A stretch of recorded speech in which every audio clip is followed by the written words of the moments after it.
تو پھر وہ باقاعدہ جیسے صف کا معاملہ ہے ویسے ہوگا. اچھا دو ساتھ بھی کھڑے ہو جائیں گے اگر دو ہیں تو اس برابر میں, اور وہ رائٹ پہ کھڑا ہوگا, رائٹ پہ ہوگا, تھوڑا سا اس کا پیچھے ہوگا تاکہ پتہ چلے کہ امام اور مقتدی میں تھوڑا فرق ہے. بہت خوب. علامہ صاحب اس کو ذرا بیان فرماتے ہیں, اور کتنی رکعت کتنے افراد ہوں گے تو جمعے کی نماز یا باجماعت نماز ہوگی؟ جی ہمارے یہاں ایک تو یہ جو انہوں نے مسئلہ بتایا وہ درست ہے کہ جب مقتدی سجدہ کرے تو اس کے گھٹنوں کے برابر ہو. جب وہ امام سجدہ کر رہا ہو اس کے جہاں پر گھٹنے ہیں تو مقتدی کے وہاں جب ایک ہو, ٹھیک ہے, جب دو ہو تو وہ تو پیچھے آ سکتے ہیں. اور اگر کوئی بالکل پیچھے کھڑا ہو گیا اور یہ دائیں کھڑا ہی ہے تو وہ بھی کوئی مسئلہ نہیں ہے, ضرور نہیں کہ وہ بالکل پیچھے ہی آ جائے, یہ بھی ضرور نہیں ہے, مستحب ہے اس کے لیے. جمعے کے لیے ہمارے ہاں باقی معاف کیجیے گا, باقی جمعے کے لیے ہمارے یہاں کم از کم 6 افراد ہوں تو جمعہ ہوگا بشمول امام کے. ہاں بشمول امام کے. اور ہمارے یہاں تو مسافت کی شرط ہے کہ 5 کلومیٹر کے درمیان ایک ہی جمعہ ہوگا, جامع مسجد ہو. اچھا جی یہ شرط ہے ہمارے یہاں, ہر جگہ پر جمعہ نہیں ہوتا ہمارے یہاں 5 کلومیٹر کا فاصلہ ہو جہاں بھی جمعہ ہو رہا ہے, کیونکہ وہ جو جمعہ جو ہوتا ہے نا وہ اجتماعی عبادت ہوتی ہے. تو 5 کلومیٹر کے مؤمنین جتنے بھی ہیں مسلمان آپس میں آئیں گے, ان کے مسائل کو ڈسکس کیا جائے گا, ان کے آپس میں انسجام و انصرام و اتحاد کو بیان کیا جائے گا, تاکہ 5 کلومیٹر کے احاطے میں ایک امام جمعہ ان کے مسائل کو دیکھے, ان کو بیان کرے, اور اس طریقے سے ایک نظم و ضبط کے ساتھ سلسلہ آگے بڑھے. ٹھیک ہو گیا. ہمارے ہاں 3 مقتدی اور ایک امام, 3 مقتدی ایک امام جمعہ ہو جائے گا, اور ظاہر خطبہ بھی شرط ہے, یعنی واجبات جمعہ میں سے کہ خطبہ ہونا چاہیے. 2 رکعت نماز ہوں گی, 4 کی بجائے 2 کی جگہ خطبہ ہے, اور 2 جو ہے وہ 2 رکعت نماز ہے. اور شہر ہونا چاہیے, آبادی بڑی ہونی چاہیے. فاصلے کی تو شرط جی فاصلے کی کوئی شرط نہیں ہے, مسجد ہونا بھی شرط نہیں ہے, سڑک پہ بھی جو ہے وہ جمعہ پڑھا سکتے ہیں, تو کوئی شرط نہیں ہمارے یہاں کہ شہر ہونا چاہیے, شہر ہونا چاہیے, گاؤں دیہات میں, یعنی گاؤں بڑا گاؤں, اس کی آبادی ہمارے یہاں یہ کہی جاتی ہے کم از کم اس کی آبادی 4000 افراد پر مشتمل ایسی آبادی ہو, بڑی بستی ہو جہاں پر ضروریات زندگی کی تمام چیزیں میسر ہو, وہاں پر جمعہ ہو سکتا ہے. یا ایسا گاؤں ہو جو بالکل شہر سے ٹچ ہو, اس کے لیے علماء یہ کہتے ہیں کہ بھائی شہر کی اذانوں کی آواز اس گاؤں میں اگر سنائی دے رہی ہے تو یہ بھی شہر کے اندر ہی شامل ہے.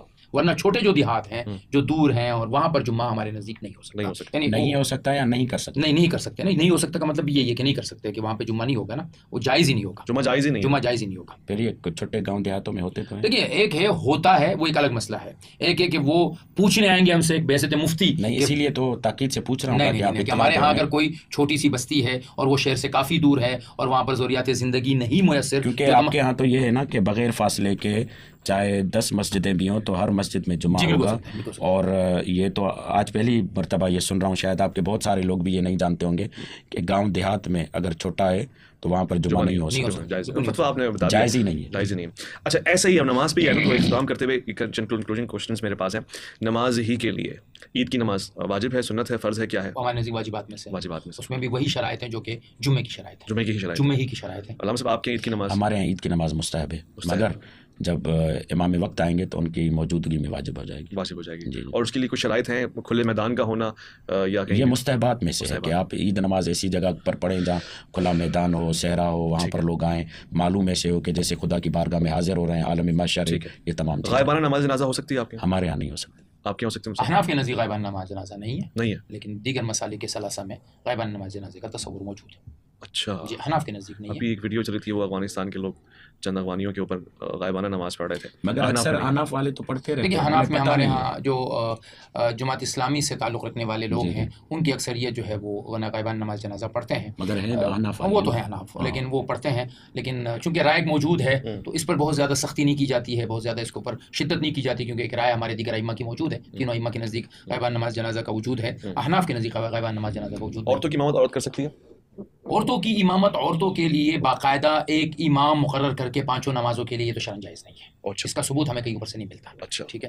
ہاں ایسا ہے کہ کبھی کبھار اگر کوئی ایسا معاملہ ہوا کہ جی کوئی تراویح کسی نے حافظہ نے پڑھانی ہے, 2-3 اپنے ساتھ انہوں نے کھڑا کر دیا, اسی کو گنجائش دی جاتی ہے کہ چلو اس کا حفظ مکمل ہو جائے, لیکن اس کے لیے دعوت چلانا, اس کے لیے لوگوں کو بلانا, یہ احناف کے نزدیک آپ کے عورتوں کی اولا یہ ہے کہ مرد پڑھائے نماز, ہر جگہ مرد موجود ہے, نماز پڑھائیں, وہ امامت کریں. ٹھیک ہے.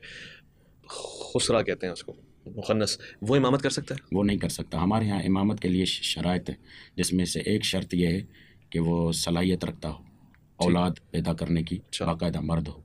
ٹھیک ہے. آپ بالکل نہیں. خسرا دیکھیں ایک ہے کہ وہ مرد ہے, مرد کی جامع میں ہے, مرد کی حیثیت میں ہے, اور اس کو معاشرے میں مرد شمار کیا جا رہا ہے, لیکن اندرونی وہ کچھ ایسا ہے تو ایک الگ بات ہے. ایک آدمی کا سب کچھ اس طرح سے ہے, بالکل بھی نہیں ہو سکتا. بالکل. ہمارے یہاں تو یہ بھی کہا کہ اگر یعنی اگرچہ وہ بات ایسی ہے لیکن فقہاء نے لکھا ہے کہ اگر ایک آدمی ولد الزنا ہے تو بھی اس کو امام نہیں بنا سکتا, غلام کو بھی امام نہ بنائے, تو ہم تو چلتے پھرتے نماز ٹرین میں کوئی بھی امام تو دیکھیے وہ آپ کو نہیں پتا نا, اگر آپ کو پتا ہے یہ آدمی اس طرح کا آدمی ہے, اس کی ماں ایسی تھی, اس کا خاندان ایسے, کیونکہ اتنی بڑی امامت ایک بہت بڑا درجہ ہے, اس درجے کو نہیں دینا چاہیے. لیکن اگر آپ چل رہے ہیں مسلمان ہیں اور مسلمانی اس کے اندر موجود ہیں تو ہم نے ہر آدمی سے تھوڑی روک ٹوکنا کہ حلالی کا ایسا ہی ہے نا. سوق الاسلام جو ہے جیسے مسلمانوں کی بازاریں ہیں, وہاں ایک ایک کو چیک تھوڑی کریں گے آپ کے مرغی سے بات صحیح کر رہا ہے یا نہیں. یہ تو اسی طریقے سے اگر محلے والے اعتماد کرتے ہیں, کسی کے پیچھے نماز پڑھتے ہیں, تو اتنے لوگوں کا اعتماد, نماز ان کا پڑھنا اعتماد حاصل ہو جاتا ہے اس سے کہ یہ تمام شرائط پہ اترتا ہے تبھی نماز پڑھا رہا ہے. ہمارے یہاں بھی یہ ہے کہ ولد الزنا جو ہے وہ نماز نہیں پڑھا سکتا. بہت بہت شکریہ علامہ دلشاد مہدوی, آپ کا بہت بہت شکریہ. مفتی عبدالباقی افندرہ, آپ کا انتہائی دلچسپ اور معلوماتی پروگرام رہا, سرشار رہے ہم.